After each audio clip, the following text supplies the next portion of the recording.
अच्छा भाई, मैं हूं आपका अपना बिलाल मोइन और आज मैं आपसे एक डिफरेंट किस्म की वीडियो शेयर करने जा रहा हूं और इस वीडियो से बहुत सारे लोगों को फायदा होगा।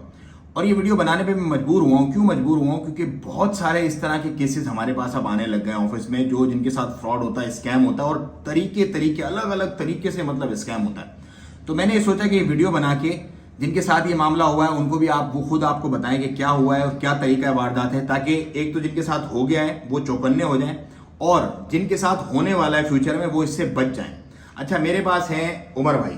उमर भाई मेरे पास आए हैं यहाँ पर कनाडा का विजिट वीजा अप्लाई करने के लिए, लेकिन इन्होंने जो अपनी स्टोरी बताई, बल्कि उमर भाई आप खुद बताएं क्या हुआ आपके साथ, क्या तरतीब है, ये पेपर भी दिखाएं और क्या सीन है। अस्सलाम वालेकुम। मैं आपको बताना चाह रहा हूँ सर, ये कि 1 साल 2 साल हो गए मुझे, ये मैंने वर्क परमिट अप्लाई किया था वो पोलैंड का। सही है। ओके, ठीक है। तो 2 साल के बाद इन्होंने मुझे ये देखे वर्क परमिट मेरे पास है, ये देखें इन्होंने दिया मुझे।